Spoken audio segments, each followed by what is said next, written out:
Well, great day, everyone, and welcome to Spirit and Mind. I'm Bishop Guy Robinson, and I am so grateful to have this opportunity to share with you today.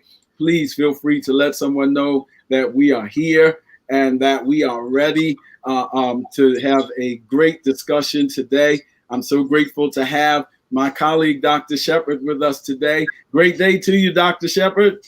Yes, sir. Great day to you too, Bishop. I hope you're doing well. I'm doing well on this Saturday, June. Oh, Lord, September. I say June. September the 12th. Yes, yes. we Help me God. good day. Great day to Letitia. I think Letitia Malcolm. Yes. All others that are sharing with us today. Please feel free to share. We have some guests with us today that we're going to introduce to you in just a few moments. But we want to encourage you to let persons know that we are here and it is time for Spirit in Mind. Dr. Shepard, it's our normal protocol for you to give us an update. Do you have an update for us today medically? Yes.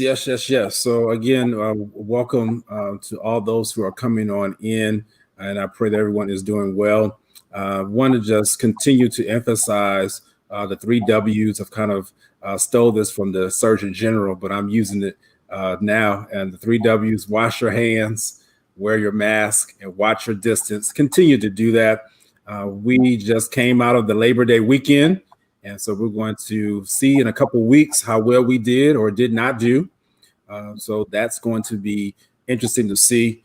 State of Maryland has now been almost a whole week in phase 3, stage 3. Schools have started. And so many different things have happened just this past week where people are really observing to see how we're going to adjust. I see the month of September as a transitional month. And so not too much yet to say how things are going to be. We're just going to be very watchful, very prayerful, and we want to make sure that we're doing all that we can do. I will say this, that we need to, for those who believe in the power of prayer, we need to be in prayer in regards to this vaccine situation. Just this past week, one of the big noted pharmaceutical companies, AstraZeneca, had to stop their phase 3 trials. Phase 3 trials, for those who are in the medical field, know that that's when you do human trials, and you have to test your potential vaccine or medications. It has to go through rigorous trials, and the United States has one of the most rigorous systems. And so we're just hoping that a vaccine will be in the, we know it's in the works, but will come through. But what I want people to know, as I conclude, is the vaccine is not going to be the answer to all of our problems. All right. I need you all to understand and hear that. That's not me being negative or being pessimistic. The vaccine is going to help us get through. But just in case they release a vaccine, even by the end of this year, that is not going to just end the pandemic. All right. A vaccine has to be distributed. We have to make sure that people are safe and effective. Safe and effective are 2 different things. Does not mean the same thing, you all. Something can be safe and not be effective, and something can be effective and not be safe. And so we have to know that those 2 areas where we should be prayerful and do our due diligence in finding out. And I want to encourage you, if you have the opportunity, if you're a Black person or person of color, go out and be a part of the clinical trials. You might say, well, Dr. Shepard, how is that possible? Well, we have to be a part of the clinical trials if we're going to see good results and effective results within our own communities. Black people are not the same as Caucasians, are not the same as Latinos. And Latinos, again, as we know, Blacks is a whole diaspora, a whole spectrum. Same thing with Latinos, Latinx. So we have to be a part of those trials. So, and just in case if anyone's out there, we're here in the state of Maryland. I know University of Maryland is doing clinical trials. I believe Hopkins, I've heard more about University of Maryland trials. But we have to be a part of these trials so that we can get to be safe and effective And later on, Bishop, I want to talk about one thing, but I think it's probably going to be toward the conclusion. So remind me of that. The Lord has really impressed on me, how do we rebuild and restore the trust during the pandemic? So that is where I've been laying my hat, reading in the word of the Lord. Again, spirit and mind. So, sometimes, I have to take off that doctor hat to put on my preacher hat. But I tell you, that thing has been really bubbling up, as they say, inside of me, that we need to regain and restore the trust back as we are going through this pandemic. And we'll touch some of those points even as we go through our discussion today. Thank you, Dr. Shepherd. I'm smiling because one of the things I love about the update is that it shows, and there's always something in your update that triggers for me the profound connection between the psychosomatic worlds, or the worlds of mind and body. And so many times I remember in my freshman year of school, my biology teacher saying that when you really study, you'll learn so much about life. And so there's so many larger principles just in you sharing. The physiological also gives insight to the psychological and even the spiritual. And so I say that to say, I'm going to continue to stay with this theme that you raised about safe versus effective, that something can be safe but not effective, and something can be effective but not safe. That has so many implications in terms of political ideologies and philosophies of pragmatism versus idealism. And just because it works, does that mean it's the best thing? And I want to use that as a wonderful segue to begin to talk about Black male conservatism, which is our discussion today. And as usual on Spirit and Mind, we usually start with a biblical reference because it is Spirit and Mind. And we'll use that and then we'll introduce our guests that we have with us today, right here on Spirit and Mind. From the spiritual perspective, I would note, for those of you that are taking notes, Exodus 2 and 11. Exodus 2 and 11. And let me say, pardon me, I had a funeral to stop by today, a socially distanced, masked funeral, Dr. Shepherd, that I had to stop by. So I'm dressed a little overdressed, and it is by no means an expression of Black male conservatism. But Exodus 2 and 11, Exodus 2 and 11 is an interesting text, and it talks about Moses. Text says that Moses is grown, and one day he looks out at his brethren from Pharaoh's palace, and he sees their burdens. And he saw an Egyptian beating a Hebrew, and the text says one of his brethren. And that's interesting because Moses is raised in Pharaoh's house. He was taken from his biological father at 3 months old. So Acts 7 says. And so from 3 months on to being grown, he does not have that kind of relationship in the recorded text with his father, but he is raised in Pharaoh's system. And Acts 7 says that he is learned, or he is educated in all the wisdom and ways of the Egyptians, which translates to say that he received an education from his oppressor. And having received an education from his oppressor, yet he still identifies ethnically with the Hebrews, whom he calls his brothers. And so this tension in him was reminiscent of W.E.B. Du Bois's description of double consciousness, which he talks about, Du Bois does, in the souls of Black folk, which is an interesting thing because soul translates to mean psyche here on Spirit in Mind. And so in the souls of Black folk, Du Bois says that to be Black or African American, one ever feels his two-ness. An American, a Negro, two souls, two thoughts, two unreconciled strivings. And I'm using this sort of as the background as we look at this from Moses wrestling. Does he identify more with his ethnicity as a Hebrew, or does he identify more with him learning how to function and be successful in the environment of the oppressor? He learns all of that And so it's an interesting discussion there, I thought. And so I say that with that. Are there any correlations between this text and Black conservatism? Is it more common than we think? What is conservatism? Well, classically, it is the central tenets of conservatism that include tradition, organic society, hierarchy, authority, property rights, a respect for religious and parliamentary and governmental institutions, limited government, affection for small business and small entrepreneurship. They're the classic definitions. We've allowed our political parties to kind of totally almost hijack each one. Conservatism is almost synonymous with republicanism, and progressivism is almost conservative with the democratic agenda. But is that necessarily the case? Are there conservative Democrats and or liberal or progressive Republicans? And I raise that in this presidential year because it's been noted, according to an NBC Wall Street Journal poll, President Trump had a 14% approval rating among Black voters. And that's not a majority by any stretch, but it is a considerable number. And when presidential candidate Biden got some pushback for making his statement that if you vote Republican, you are not Black. And so we rose up. So we have this tension here. And how do we reconcile that?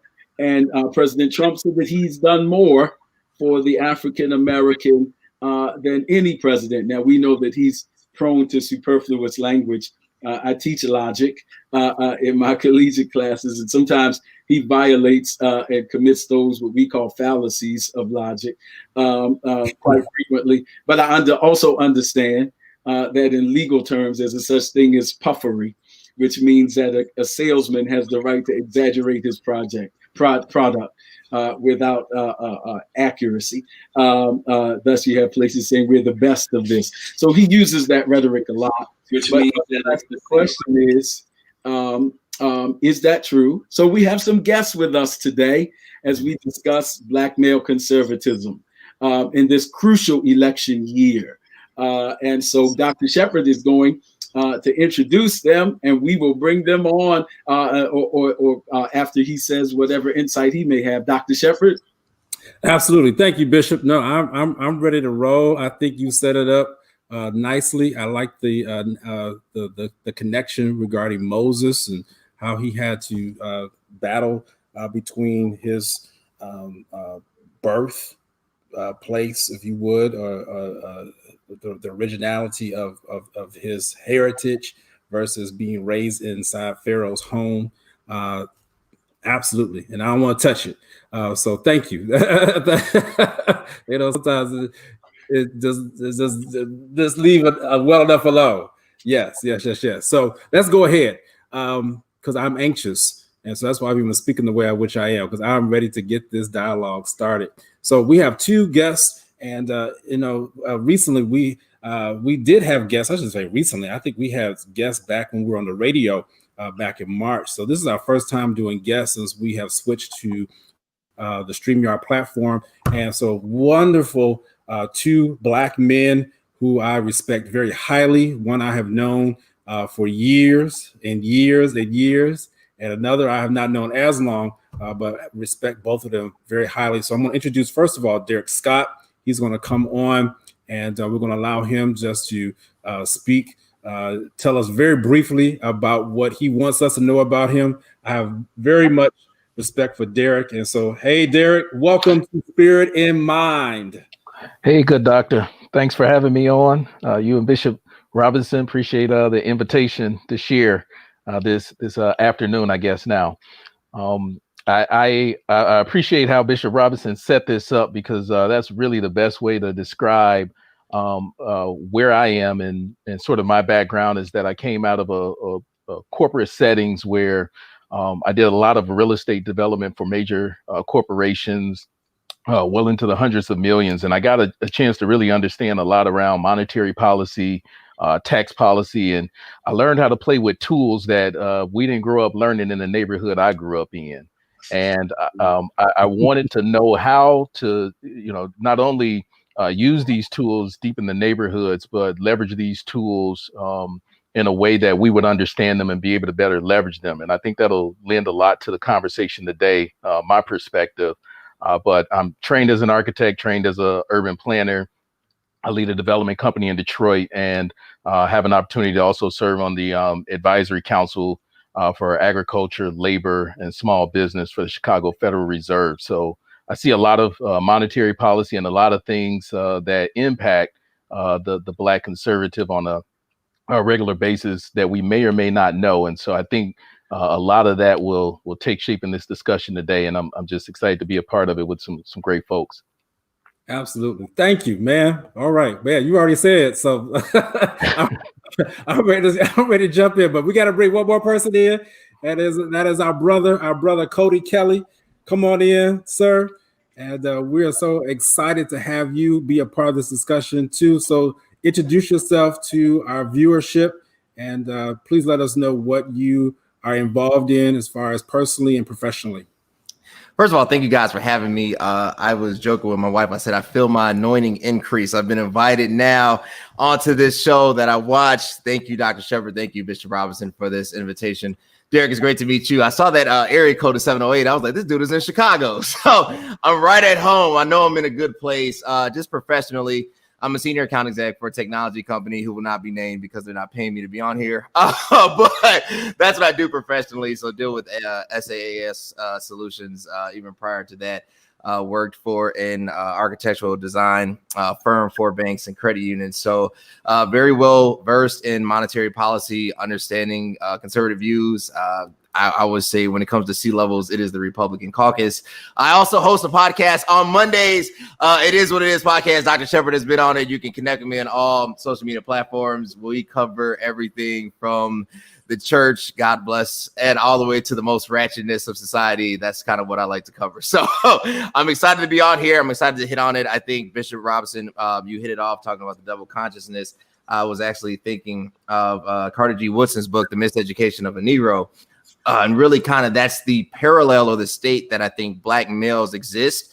And especially as you try to rise to those professional ranks, you kind of see that there's a disconnect between what is being taught and what the actual reality of the situation is. So excited to get into it with you guys and excited to be here. Absolutely. Wonderful. So they've already given their opening statements, Bishop. So let's take it away. Again, Bishop's going to start us out. I will jump in, assist with moderation, but of course, you know me, I'm going to have some things to, throw in there too to say. So let's get this discussion started. All right. This is wonderful. Again, what is the tension that would either of you care to describe some of the tension, or we can go in the order you were introduced. So, Brother Derek, is there any? You mentioned some things that we may not know in our community that I assume are advantageous. And then you also referenced your upbringing and being socialized and identifying as an African-American male. So what is some of the tension that you feel with regards to this crucial election year or in general? Sure. So I think the added tension comes in. I was raised in a very, very traditional Pentecostal holiness home, right? I'm also an ordained elder in our denomination. And so there is this tension that exists with your moral and your spiritual views that we've seen one side of the aisle. And from a conservative perspective, there's a position that there's a certain group of folks that you understand where they stand on certain issues such as abortion, issues such as same-sex marriage, issues of moral obligation that many of us carry. But then there's also on the other side of the aisle where we've seen so much social policy that has affected or directly tried to impact African-American communities. And we've seen the welfare structure, we've seen social policy that's tried to address issues that we systemically face in African-American communities. and particularly underserved communities. But what we don't oftentimes see is monetary policy that impacts us in a positive way that we're not educated on and don't know how to take advantage of those monetary policies. And a really good example of that I'll share is the recent tax reform in December of 2017 that passed under the Trump administration that allowed for things like opportunity zone financing, the expansion of other tax credit programs that the average American would not take advantage of or know to take advantage of if you did not work in those spaces or you didn't understand how those structures work. But the reality for me is on a daily basis, the work that I do, we see anywhere from 20 to 50 entrepreneurs that we serve on a monthly basis that we're helping them move anywhere from ideation phase all the way through ramp up phase and trying to open brick and mortar space or take their business to the next level. And one of the challenges that existed prior to 2017 was trying to access capital for those businesses. And since 2017, what we've seen is not only the ability to access more capital, but the expansion of tax code has allowed for those businesses to be able to directly benefit from capital gains taxes that are invested in their businesses, as well as the gains from their businesses. If they're in opportunity zones, for example, they have the ability to really leverage the opportunity to continue to grow their business and not see as much of a tax implication that may have existed prior. And so these are things that if we're not necessarily educated on how these systems work, we'll miss it. And so I hear a lot of folks who would critique that and criticize and say, well, there's only the wealthy whites are capitalizing on that right now and taking advantage of that. And I would agree. And it's not because it's not an equal playing field. It's because there's two major reasons. One, we don't necessarily understand exactly how it works and how it operates. And then two, our access to capital has been so limited historically that our ability to take capital gains that we have and reinvest them into opportunity zones is limited. But the opportunity is there.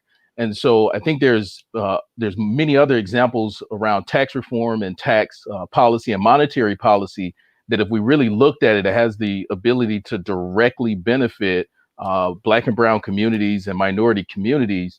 And while they do have the potential to drive continued displacement and gentrification in neighborhoods, I think those that understand the policies and how they work can get ahead of those curves and really make an effort to slow it down. But I don't think they're bad in themselves. The byproduct is sort of bad if we don't understand them and know how to get in front of them.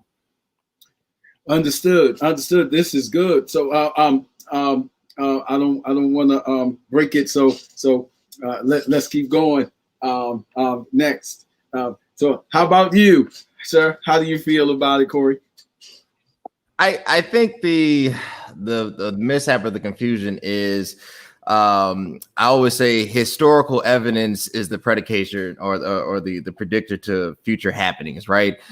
So let's look at it from a political standpoint. My grandfather, the late Bishop Cody Marshall, would have the bosses, I call them the bosses of Chicago, the Democratic leaders. They would come to our church quite frequently, right?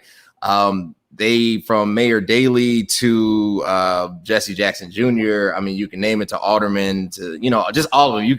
There's not probably a political leader in Chicago that has not stopped at Freedom Temple. And when you grow up in Chicago, it's hard to deal with the fact that you have an overwhelmingly ran Democratic city. I mean, I don't even think, like, Republicanism is a 4-letter word in Chicago, right? Like, you can't win any, at least high roll in this city. And yet you have to deal with the fact of gang violence. Yet you have to deal with the fact that when urban areas are improved, it's really not improved for us. Gentrification is a real thing. Like, I live in the Bronzeville community, and I'm all for diversity and inclusion. But what I see is less and less Black home ownership, right? You see less and less of it, and you see really more of the advancement of others. And it's wild that while one side seems to be overwhelmingly winning all the time, our people are constantly suffering. And you start pointing or looking at what is the cause for this. And then when you see that the reality is one wave has always carried this baby, right? So you start saying, well, really, are the Democrats for us? And then if you grow up like the elder Derek Scott mentioned, in a conservative and a religious conservative home, you will naturally gravitate more to a conservative outlook, right? That starts to appeal to you. But when you get into the fine print, you realize that they don't want you either, right? So like, I think the problem that keeps occurring is that the Black person, and specifically the Black man, has no home. It doesn't matter if it's on the left, right, or it doesn't matter if it's on the right. You don't see yourself. I don't see myself in Biden, and I don't see myself in Trump. But you do gravitate toward this idea of freedom, and it's that drive for freedom. And the problem is when it comes to working hard, pulling yourself up by your own bootstraps, the things that we're taught as Black men, how to be strong, how to love your wives, how to care for your family, that really is a conservative talking point. So there's this deep desire to be basically affected and want to be included in a group that does not want you. So for us, I always say we're the ugly stepchild in America, right? And I think that the double consciousness arises because not only do we not have access to capital, not only do we get discriminated against, what you'll find out is that every political season is always more about catering to us as far as pacifying us, but never about providing any real remedy or solution. And I think a lot of us, and especially for Black males, found it out the hardest in 2008. And I love President Obama. I love him. But we didn't get what we should have got up under him. And I think that is fair to say. It is just fair to say. HBCU funding was cut down drastically under President Obama. Like, there was just things that we should have got that we did not receive under him. And even though symbolically, yes, we advanced. Yes, now we have evidence that you could be a person of color. You could be a Black person and become the president of the United States. But we're not looking for tokenism anymore. We're looking for true, effective resolve. And the fact is, I don't think neither the left or the right has that answer. Wow. Yeah, Bishop, let me just say something to that. I'm so glad you said that, Cody, because what I have been really struggling with over the last, the year, is that I have seen how the tide has changed, even this year, 2020, after the murder of George Floyd. And I've felt it even within myself, as I've been called upon to do more than what I've ever been called upon to do. How I have just stood up and just said no more. Like I am not accepting certain tokens or certain free passes just because of my color. No, I'm letting people know that I am a Black man who knows what I'm talking about. I need to be able to see something in somebody else that looks like me, who will represent my ideals.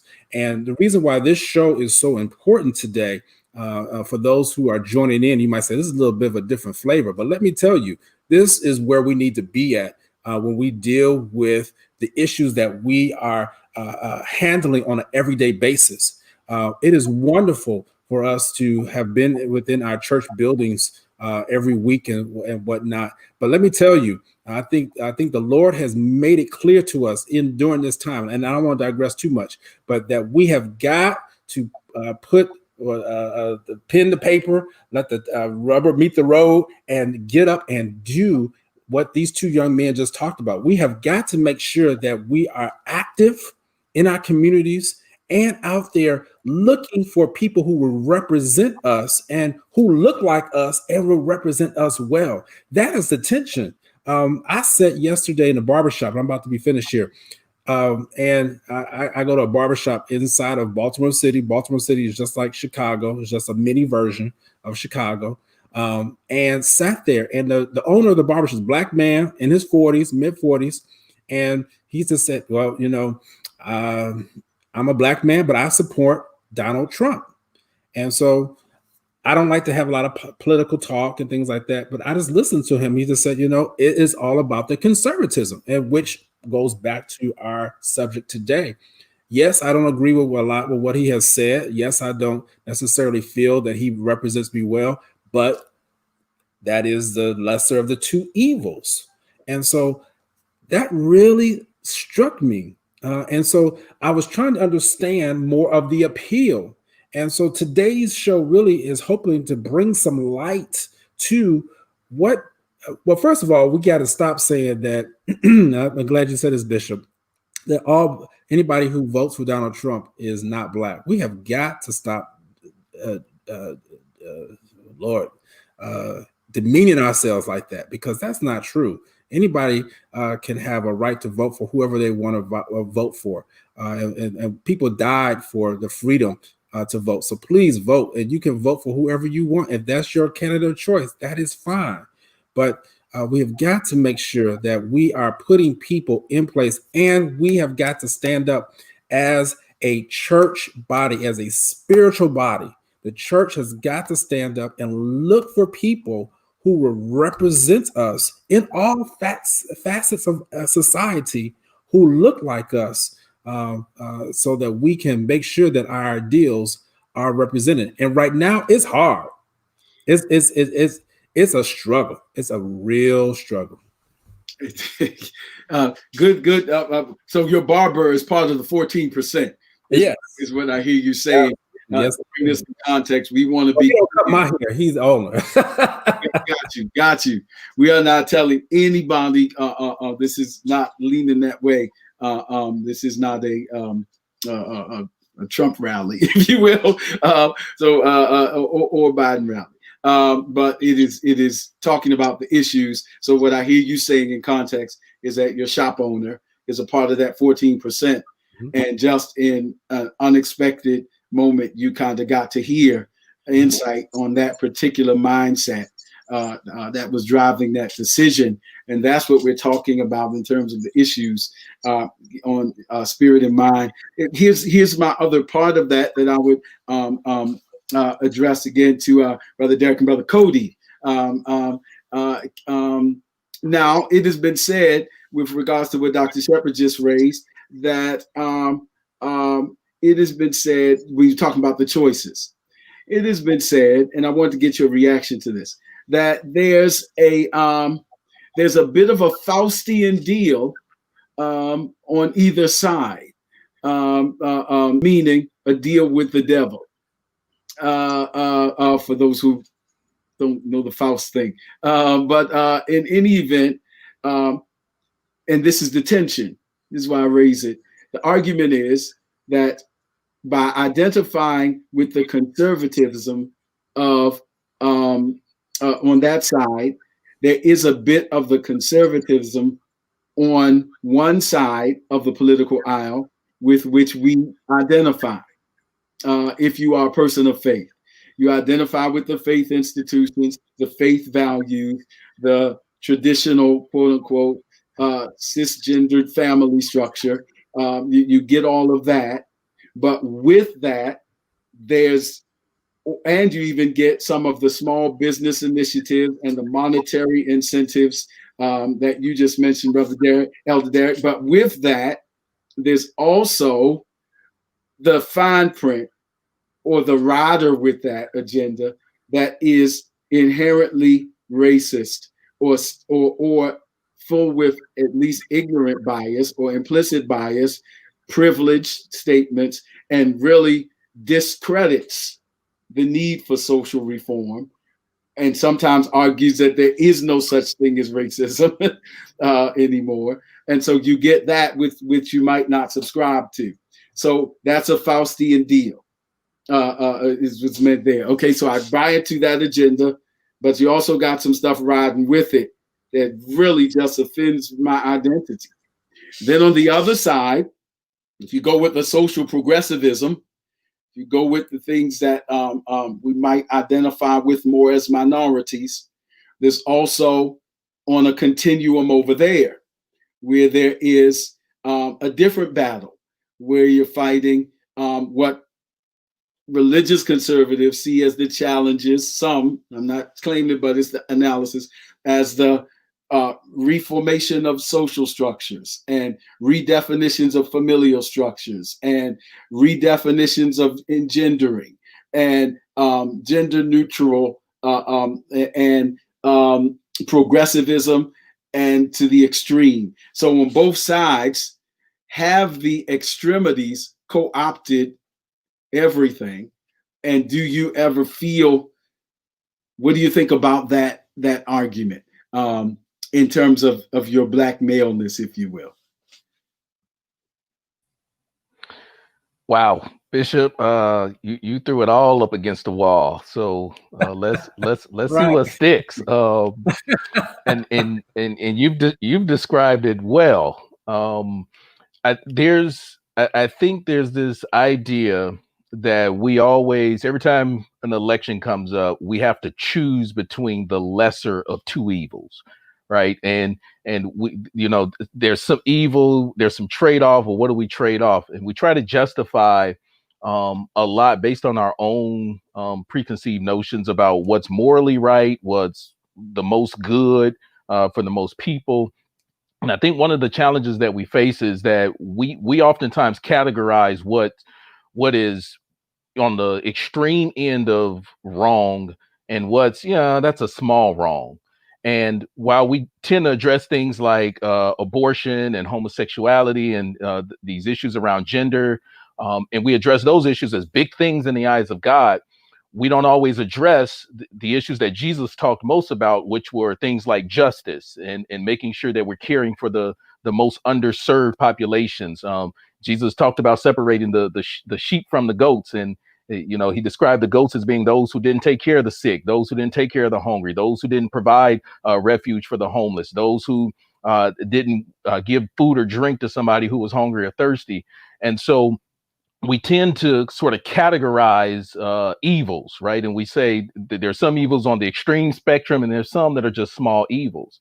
And I think we have to be careful when we take that approach, because what we'll do is we'll see one group as being the armor bearers of God's divine mission, and we tend to vote that way. And that's not always the case. We have to look at the issues that most impact, especially as conservative Black males. We have to look at the issues that impact our communities, impact our homes, and then we have to be informed on those issues to find out what is this particular candidate's stance on that policy. I want to go back to something that Cody said earlier, which is if you start to look at statistics, it will start to raise questions about the Black community's longstanding history of allegiance to the Democratic Party. Right? If we look at the 8 years under the Obama administration, the average household income of African Americans families was a lot less than just the last 3.5 years under the Trump administration, or the previous years under the Bush administration. Right? It saw the largest increase under the Clinton administration, but we actually saw a wealth drop during the Obama administration. Right? We saw national GDP go up, but as a percentage, African American homes and household incomes went down percentage wise. Unemployment rate went up in African American communities, and we try to celebrate the fact that we saw all-time lows, but it wasn't because people were employed. It was because more African Americans left the job market. So we didn't even count them as unemployed. They just weren't in the labor market anymore. So when we start to look at some of this fine data, it makes us question those who are putting out social policy for us, because we saw that as the good, right? That was the social good that we bought into. And then we start to look at that policy and look at the statistics and say, well, wait a minute. I don't know if this was really benefiting our communities. I don't know if the policy was actually effective. And then we see things like the HBCU legislation that recently passed, and to provide more funding. We saw Title III dollars get cut under the Obama administration. We saw HBCUs get funded under this administration. Now, whether it was bipartisan alignment that allowed it to happen, at the end of the day, Donald Trump signed that bill. He didn't veto it, he signed it. So we're going to give him credit for Corona and tearing up the country with Corona. Let's give him credit for some of the good stuff that's happened under his administration as well. And so I think if we actually take a look at the policy that has been pushed over the last, let's call it 2 decades from each party's, statistically, let's drill down and say what we thought was good, was it really good, or did it have negative impacts on our communities? And the reality is, as you look at some of these statistics, it didn't. Now, again, I'm not advocating that the other side of the aisle has the solutions. What I'm saying is what we've demonstrated as being grossly evil, and then on the other side said this is grossly good because they've done X, Y, and Z. What they've done, I don't think, if we take a deep look, has actually benefited us in the way that we've wanted it to benefit us, but also that we need it to benefit our communities. And that's something that we have to continue to challenge ourselves on, regardless of which side of the aisle we vote on. Oh man, Brother Derek, let me you provoke a question, and then we need to hear from Brother Corey. But here's my question from what you just raised, kind of as an addendum. The question is, are the progressive policies of African American leaders more vulnerable to a different kind of criticism? I'm aware that when we say the statistical data doesn't suggest that it was most favorable during the Obama administration, for example, as compared to the Clinton administration. The question is, we use the names because we're personality driven in our culture. But like when we say Solomon's temple in theology, Solomon didn't put up every piece of brick and mortar. He just was the leader. But there's a system there. So I use that to say, given that we have an American system that was in some ways giving pushback, this is just a counter, not a position, but an analysis, to the first African-American president, specifically a Congress that really, really fought tooth and nail not to get any policies or any policy makers. Even Merrick Garland was held off. So when you talk about those kind of appointments that affect policies, are progressive African American leaders more vulnerable to criticism? By that I mean, if Clinton, or a white male, honestly, puts a more progressive policy in place, they are a liberal. But if Obama did it, he's a socialist Muslim. So the attack is different, and thus the resistance can be different. And consequently, the methodology that produces the research statistics is skewed by the systemic imbalance. That's the question, not a statement. Yeah, and I'll answer that with an observation I had this morning on my bike ride through the neighborhood, and I saw a few Biden-Harris signs in front lawns as I was riding through the neighborhood, and then I saw a lady sitting out on her deck who had a Biden for president sign. Right, so every other sign in the neighborhood said Biden-Harris. Hers said Biden for president, and so I asked her. I said, "Oh, you must have had your sign up long before he selected his vice presidential candidate." And she said, "No." She said, I just put my sign up last week. And she took a strong position to that because she did not like Kamala Harris because of a myriad of reasons, right? But yet she didn't have any issue with a candidate of a different color who shares the same views as Kamala Harris, as offering her as someone who should have been selected as the vice presidential candidate. And so I say that to say, and she was a person of color, I should add as well. And so I say that to say, there's this stark contrast between those who feel that if we are too conservative, right, we're not for our people, right? We're too conservative, right? We should be more progressive. We should be pushing certain agendas to the extreme. And then there's those of us that if we are too progressive, then we're seen as a threat, not only to the system, but to others in our party. And so we're starting to see individuals, African-American individuals who share some of those progressive views. They're starting to look at running in other parties, right? So you're seeing a lot of Black folks now who wouldn't have done it 10 years ago run on the Republican ticket, right? Because they're accepted on that side of the aisle. And it's also a sort of tokenism to say, look, we're not racist because look, we got Black people on the ticket. Look, we can't be racist. Look, we're supporting Black candidates.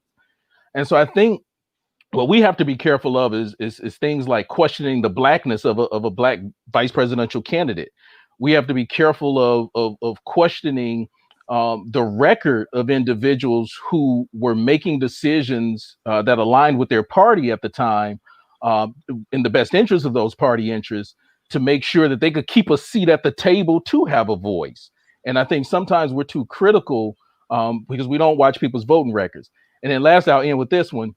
I remember being in high school, and when I was in high school at Thornton Township High School, Harvey, Illinois, and Senator at the time, State Senator Obama, came to our high school to speak, and he got up, and there was a bill on the table to send about $100 and some odd million in funding to the high schools throughout the state of Illinois.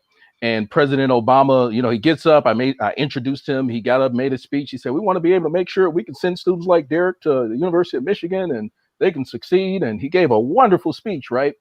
And then that next week, I watched his voting record in the House. I watched it. And there were two bills on the floor. One was to send tax breaks to Anheuser-Busch, which was in our congressional district. And another was the bill to send funding to Illinois state schools. I watched his voting that week. He voted no on the bill for school funding. He voted yes on the tax break. Wow. So when I saw him the following Sunday, because my wife attended Trinity and we would see him at church, I stopped him and I asked him a question. I said, I watched, Mr. President, you got up, you did a dog and pony show at my high school. You talked all good about me. And then he said, Derek, let me ask you a question. He says, what congressional district is your high school in? And so I told him. He says, Derek, what congressional district is Anheuser-Busch in? So I told him. He said, Derek, this year, Anheuser-Busch is going to generate $23 million in tax revenue, of which about 20% of that is going to go to District 205, the district you attend. He said, Derek, you're good at math. What's the numbers? So I gave him the numbers. I said, that's about $8 million. He said, all right, that's going to be every year. He said, Derek, how many school districts are in the state of Illinois? I don't know. He says, I do. And he tells me. He says, do the math, $103 million divided by all those school districts. He said, you probably would have seen about $180,000 a year going to your school district. He said, Derek, I'm not concerned about kids at New Trier High School. I'm not concerned about kids up in the suburbs that are doing well. I'm concerned about my district, that kids need the funding. But when we see it, we don't understand. And so we see his voting record, we can't understand it. He said, Derek, you can question me anytime on my voting record. He said, and I'm happy to give you answers, but we have to be educated when we approach these type of issues. And I think a lot of times we see people in their voting record, we see their stance on certain issues, but we don't understand the immediate direct impacts that it'll have on our communities. And we can't hold them accountable if we don't really understand the reason and rationale behind it. Wow. Absolutely. That's powerful. But we got to get Cody in here talking about this tension and the perhaps the argument of the Faustian deals on both sides. I think the tension correlates. I'll make it personal. So my mother is an extreme liberal, right? That's probably where I get it from. And my father, God rest his soul, was a staunch Republican. I mean, Ronald Reagan, he thought Reagan was like the second coming, right? So the first really political, I would say, debate in my household that I understood as a child was 2000. It was the Gore-Bush campaign. And then when Bush won, I just remember that. That was just like chaos. But what it stood to me, and my mother said this, she said, Cody, your political leaders are not your pastors. So when we talk about internally and we're dealing with this kind of, religious makeup and who, and how we think towards certain issues, our own social consciousness, our own social construct, our morals and our ethics, that only applies really to you specifically. And even though I would love to be in a country where we, fast on Tuesdays, we'd go to Memphis or St. Louis, wherever they decide the Holy Convocation is going to be at, that's not the case. It's the United States. And as Mayor Daley told my grandfather 20 years ago, I'm the mayor of everybody, right? So you have to vote basically on general well-being. What is going to move the country forward? So I'll start there.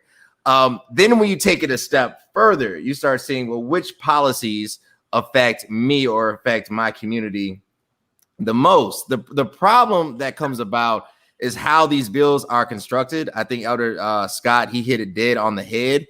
Understanding why they vote for certain things, understanding that unfortunately a bill can't pass on face value. It has to be added. Layers have to be added to it. So you get the 94 or 92 crime bill, which is atrocious, but then you get the women's protection, added it, right? So you start getting all this stuff lumped in, and now it creates complexity because the reality is politics is really a series of negotiations. And you get kind of stuck to say, well, really, who should I vibe with or who should I go for?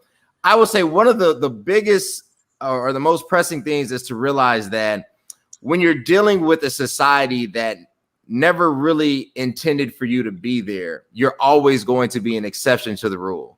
It's always a add-on or nuance. You're never going to be the main focus, even when you are the main focus. So George Floyd, Ahmaud Arbery, police brutality against Black men. No, police reform is the main focus, right? Because just in case my son, my daughter gets pulled over by the police, I don't want that to happen to them as well. It's not an issue necessarily because they were Black.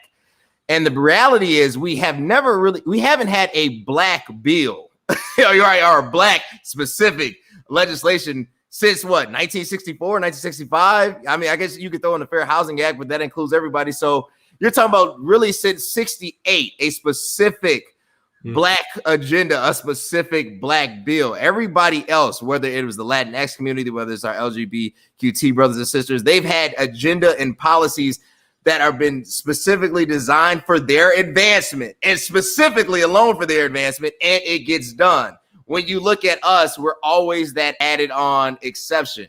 So then you're dealing with, well, who's going to allow me to be the best token?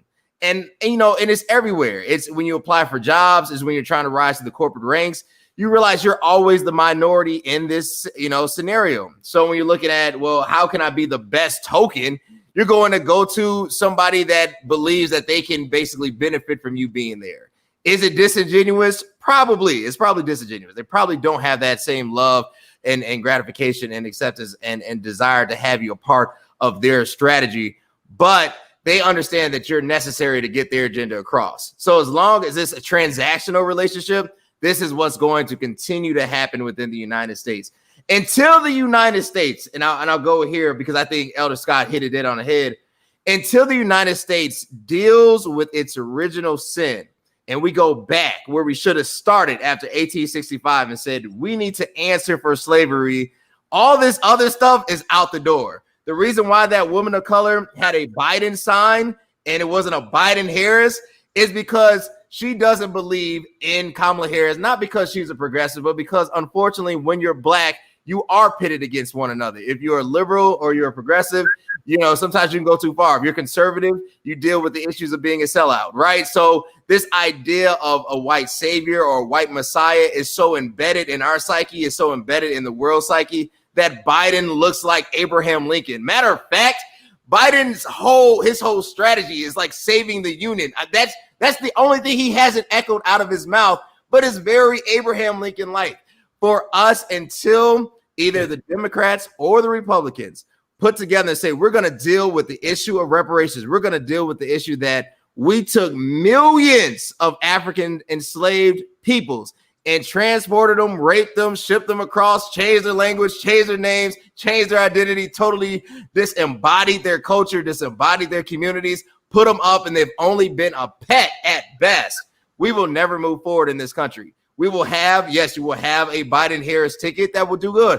I honestly expect Kamala Harris to be the 47th president of the United States if everything goes well. But if 2016 has shown me anything and everything can happen, right? So, but does that mean we will advance as a community? I just don't have faith in that. So the tension caught between this devil and the witch is because as a person of color, as a Black person, and specifically as a Black male, you have to choose to be either a pet on one side or the lovable Negro on the other. And the reality is both are unacceptable, but you got rent and mortgage to pay, so you got to choose your own fate. Wow. This is good. Oh, man. Dr. Shepard, you were right. Our time has flown by.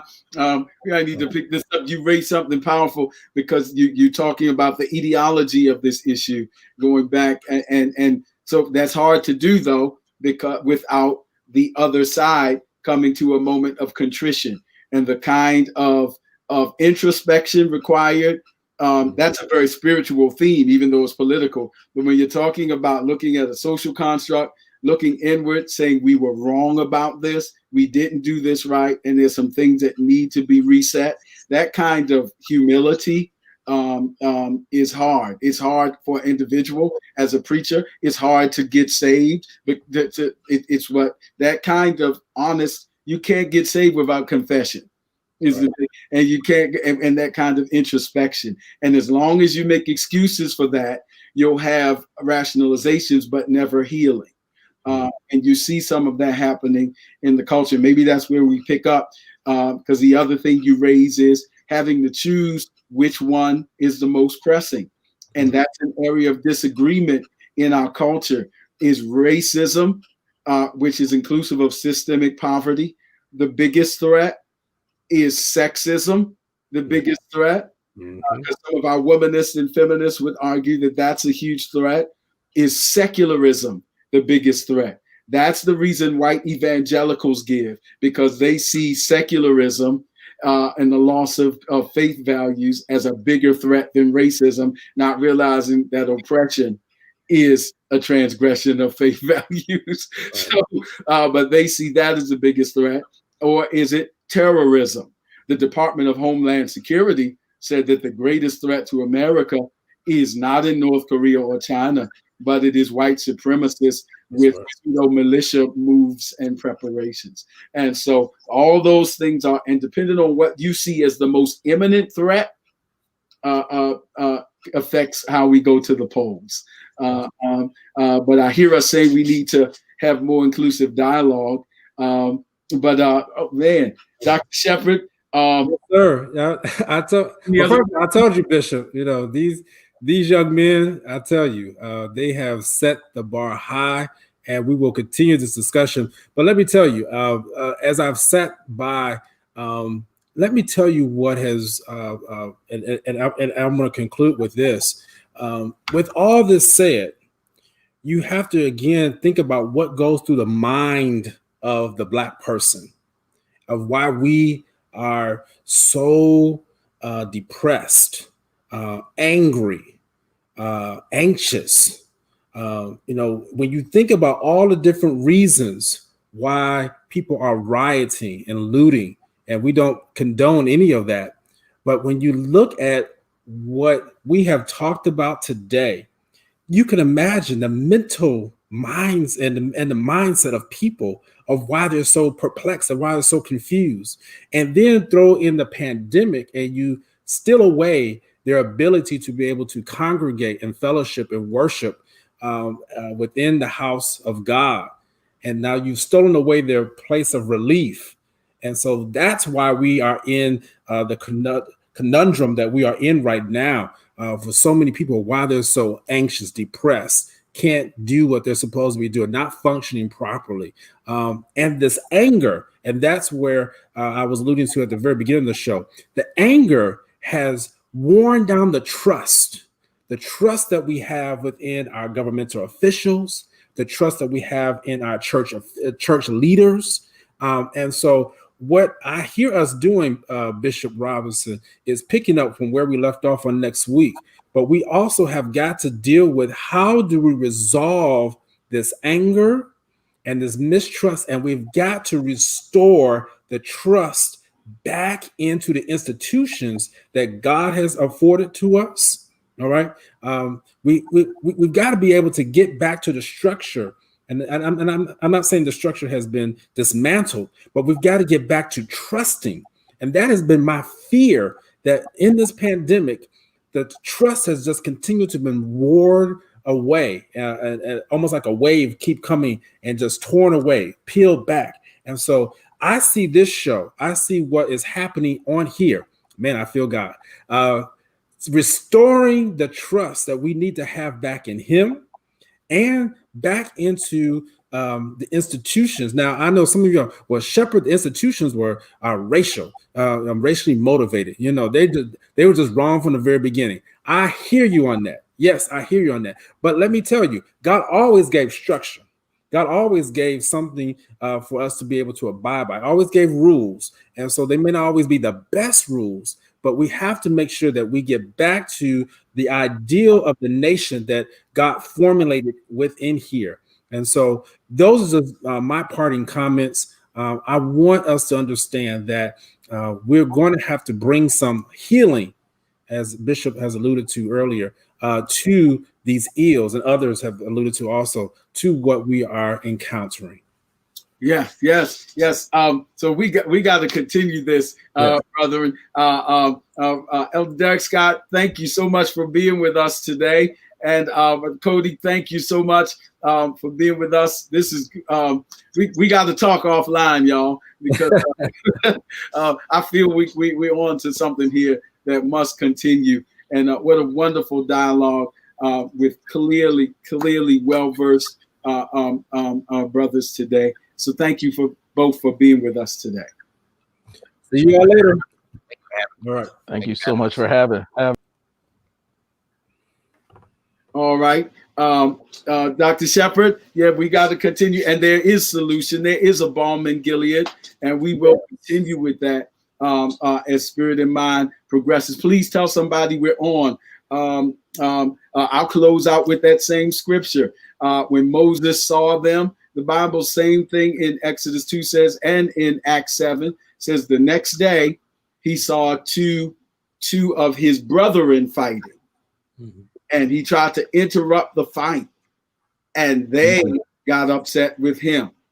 Mm-hmm. And Acts 7 is pretty clear. In Acts 7, it says he thought that they would understand that he was interested in their deliverance, that he was their deliverer, actually, but they did not understand. They did not understand Moses as this person who was trained in Pharaoh's house, but identified with them. And so that conflict is sometimes not easily understood, even within our own community. Mm-hmm. And yet, the hope of that text is that there's still a God who's going to deliver. And we got to stand on that and stand in the hope of that and stand in. And so we'll talk about that, trusting in our institutions, which means bringing them in line, more in line with the ideals. The practice is inconsistent with the ideals. And the goal is to say we need to bring the institutions raise consciousness to the ideal so that our practice looks more like the ideals. If that is not spiritual, I don't know what else either. Because that's the very walk of our faith. Paul said, I count not myself to have apprehended, which means I don't fully walk in these ideals yet, but this thing I do, I'm pressing, because even though my actions are inconsistent, the revelation was authentic. Mm-hmm. And that's important for us to understand. And that's why we can't give up. That's why we can't surrender to the feelings of despair and depression. We got to keep working, keep pressing, and keep challenging, and keep talking, and keep raising consciousness. And that's what we hope to do right here on Spirit. And let me just tell you, as you just seen, our country, our Black community is in good hands with a Cody Kelly and a Derek Scott. Let me just tell you all, these are the Black intellectuals who are moving the agenda forward. And I meant what I said earlier. I believe one of the reasons why, I think, Bishop, you alluded to it, why Barack Obama could not carry out some of the plans and that he may have wanted to is because he has so many forces. But let me tell you, though, the tide is shifting, and we have got to have a Cody Kelly. We've got to have a Derek Scott out there leading. We got to have a Bishop C. Guy Robinson. And yes, I'm going to be out there leading too. That is the purpose of why we're doing this. If you have not been charged today, this afternoon, man, I don't know what we got to do to get you moving. But you should feel empowered from this show to make sure that you are leading the charge in your community, in your households, in your church, so that we can move the agenda and make sure that our practice is lining up with what we have been preaching and what we've been taught. I'm done. Thank you for watching Spirit and Mind. We look forward to seeing you next week. Please tell somebody that we're here.